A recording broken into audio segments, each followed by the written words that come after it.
मजबूर और जरूरतमंद लड़कों की तलाश करना, गरीब लड़कों को पैसे का लालच देना और फिर उन्हें आतंक की आग में झोंक देना। पाकिस्तान आतंकियों का प्रोडक्शन कैसे करता है, कैसे मासूम और भोले भाले लड़कों को खुखार आतंकी बना देता है। आईएसआई और पाकिस्तान की सेना कैसे आतंकवादी संगठनों की आड़ लेकर हिंदुस्तान के खिलाफ साजिश तैयार करती है। इन तमाम सवालों का जवाब आज आपको मिलने वाला है। उरी में एलओसी के करीब से पकड़े गए आतंकी अली बाबर पात्रा ने पाकिस्तान की टेरर फैक्ट्री की पूरी प्रक्रिया की जानकारी दी है। पाकिस्तान का कोई लड़का कैसे आतंकी बन जाता है, कैसे उसे ट्रेनिंग मिलती है, कैसे वो हिंदुस्तान की सीमा में दाखिल होता है और बारूद के साथ कैसे उसके दिमाग में जहर भरा जाता है, ये आज खुद आप पाकिस्तान के आतंकी बाबर से सुनेंगे। आज आतंकी बाबर बोलेगा, पाकिस्तान के राज खोलेगा।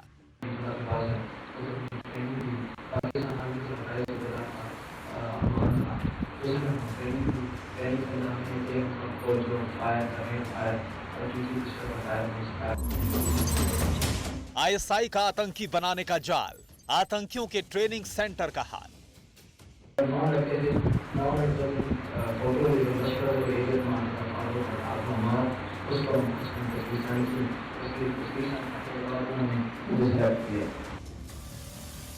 मोहरे की तरह आतंकी संगठन आईएसआई करती है लड़कों का सिलेक्शन।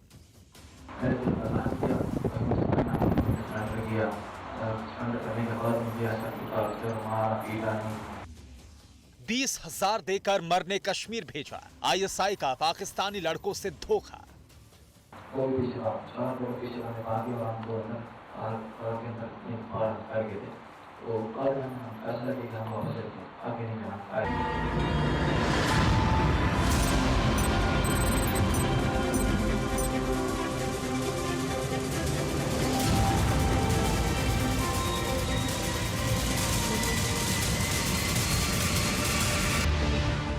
हर शब्द हैरान करता है, हर लाइन पाकिस्तान के पाप से एक नया पर्दा उठाती है।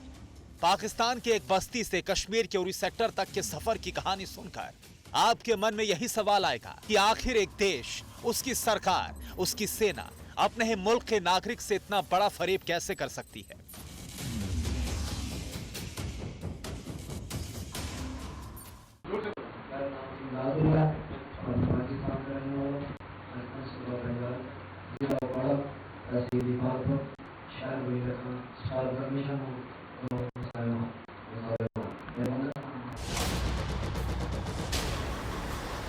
पाकिस्तान के पंजाब प्रांत का रहने वाला बाबर अब 18 साल का है। हिंदुस्तान के कानून के मुताबिक बालिग, लेकिन पढ़ने लिखने और नए सपने बुनने की उम्र में यह आतंकवादी बन चुका है। आईएसआई का ऐसा मोहरा है जिसे गोलियों से छल्ली होने के लिए कश्मीर भेजा गया था। आतंक की पूरी तालीम लेने के बाद भी अली बाबर ने इंडियन आर्मी की गोली से जान गंवाने की मूर्खता नहीं की और सरेंडर कर दिया।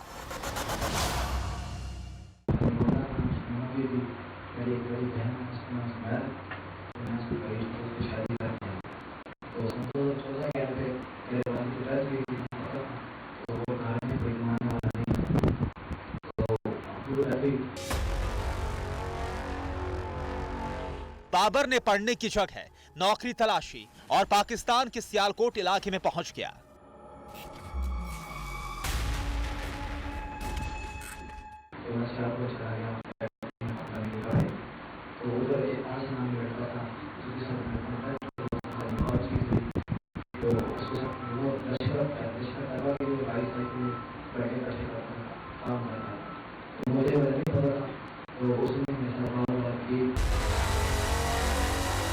ग्यारह साल की उम्र में बाबर की सबसे बड़ी जरूरत अपने और परिवार के लिए 2 वक्त की रोटी थी। उसे मां और बहन के लिए पैसे भेजने थे। अब आपको बाबर की आगे की कहानी समझ आएगी कि पाकिस्तान की खुफिया एजेंसी और उसके शागिर्द तमाम आतंकी संगठन कैसे मासूम और भोले भाले लड़ाकों को आतंकी बनाते हैं।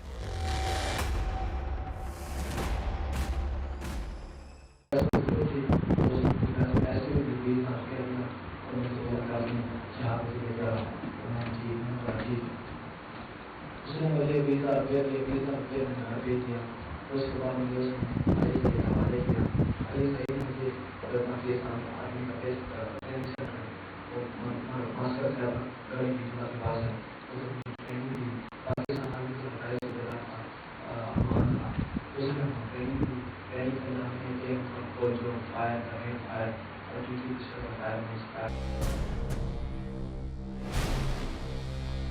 पाकिस्तान में कई आतंकी संगठन हैं और ज्यादातर लोगों को यही लगता है कि आतंकी संगठन ही हिंदुस्तान के खिलाफ साजिश रचते हैं।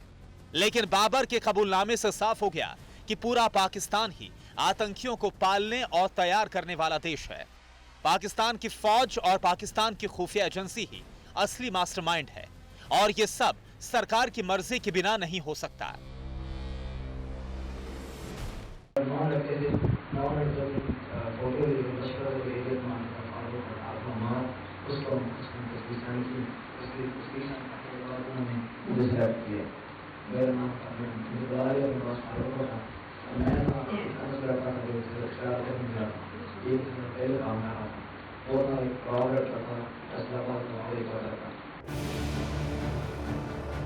टेरर प्रोडक्शन का पूरा रूट आपको समझ आ गया होगा। आईएसआई के एजेंट ने बाबर को पैसे का लालच दिया। आईएसआई ने बाबर को पाकिस्तान आर्मी को सौंपा।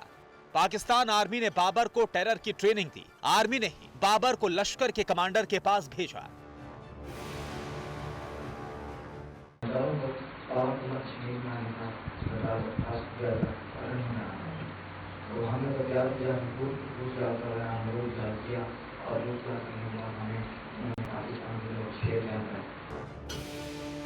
बाबर के कबूलनामे से यह साफ है कि पाकिस्तान भले ही सीजफायर का पालन कर रहा है, लेकिन इस खामोशी के बीच भी पाकिस्तान की सेना पूरी तरह एक्टिव है और कश्मीर को दहलाने का प्लान लगातार तैयार किया जा रहा है।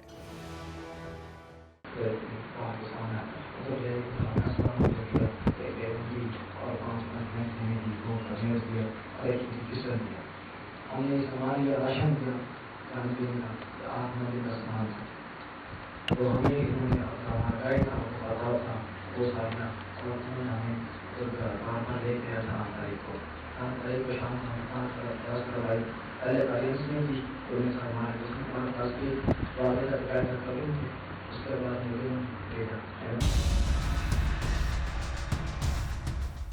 एलओसी से लेकर बॉर्डर तक को भारतीय सेना बहुत पहले ही सील कर चुकी है। आतंकवादियों के लिए घुसपैठ का कोई रास्ता नहीं बचा है।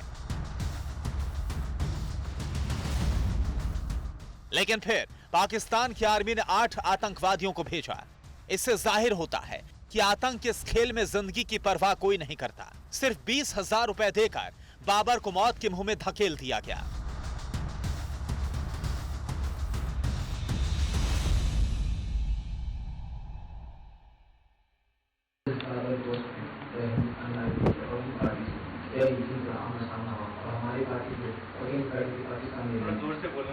और पाकिस्तानी जो पाकिस्तानी हमारी पार्टी का हिंदुस्तानी आर्मी का फायर बोला तो फायर हुआ तो मैं डर गया, तो मैंने सामने खाई में डालूंगा तो मैं बैठ गया।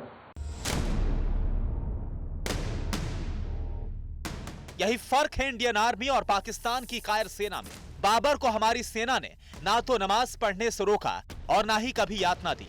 आतंकवादी बाबर को इस बात का इल्म हो चुका है कि कैसे उसके मुल्क की आर्मी ने उसकी मजबूरी का फायदा उठाकर उसे मरने के लिए भेज दिया। बाबर इंडियन आर्मी और कश्मीर का हाल देखकर हैरान है। उसे महसूस हो चुका है कि उसके दिमाग में पाकिस्तान की सेना और लश्कर ए तैयबा ने झूठा जहर भरा था।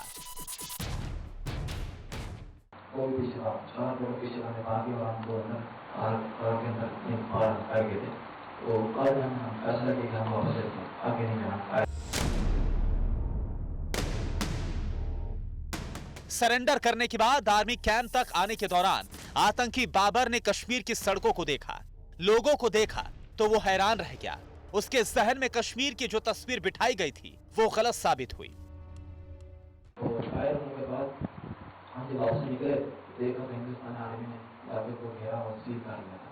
सील करने के बाद उन्होंने ऐलान किया, जो पड़ा था उन्होंने ऐलान किया तुरंत कहा कि आपको हमारे बारे में कुछ नहीं थी। एक जो मेरे साथ अनस भाई था, वो पुराना बंदा था, उसने फायर कर दिया।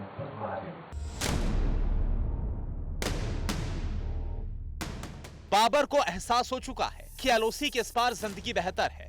इंडियन आर्मी पाकिस्तान की आर्मी से लाख गुना बेहतर है। बाबर मानता है कि पीओके में लोगों की मजबूरी का फायदा उठाया जाता है, लेकिन यहाँ की आर्मी हर कश्मीरी के साथ सलीके और प्यार से पेश आती है।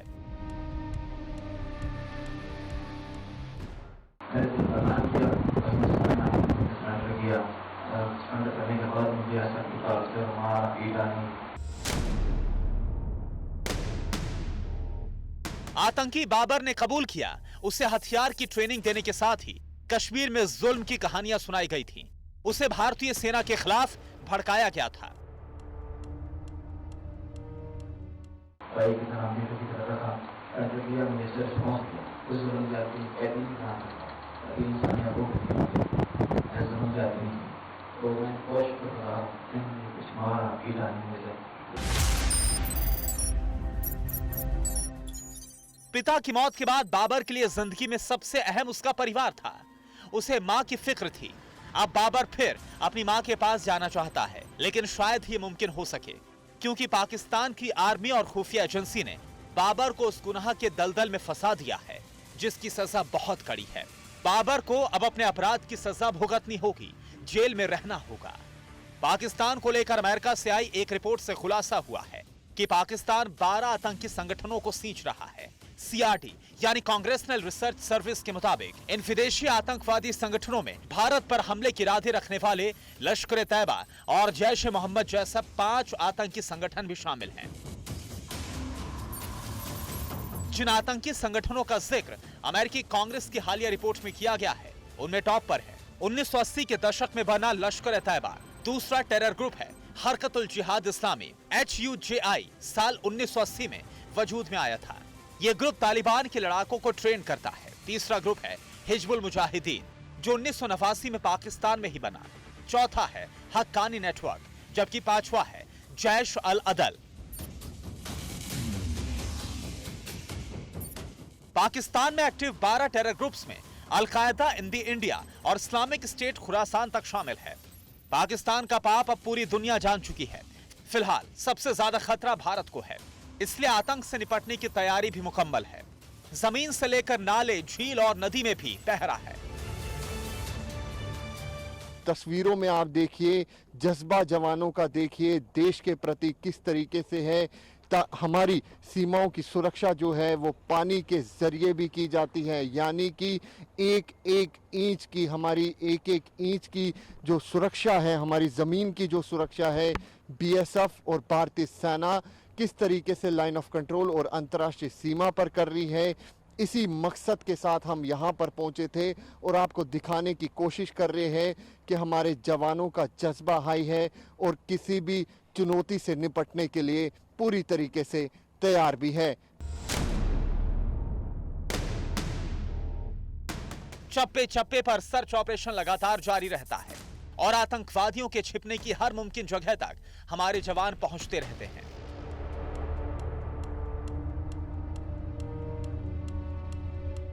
इस समय मैं मौजूद हूं BSF की सर्च पार्टी के साथ और तस्वीरों में हम आपको दिखाएंगे कि एरिया सैनिटाइजेशन का काम किस तरीके से BSF के जवान कर रहे हैं। लगातार कायर पाकिस्तान ये प्रयास कर रहा है कि आतंकियों की घुसपैठ जो है वो करवाई जा सके।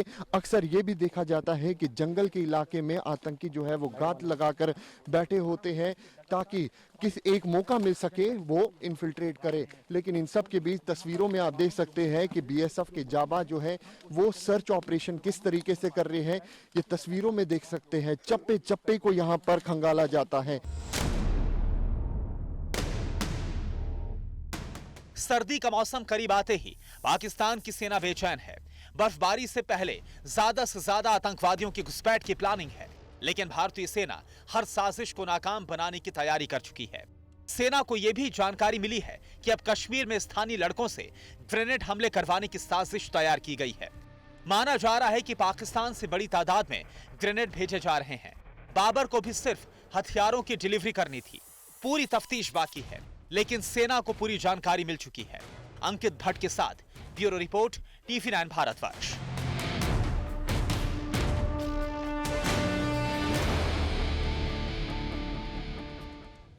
परवाह देश की, सोमवार से शुक्रवार रात 10 बजे TV9 भारतवर्ष पर।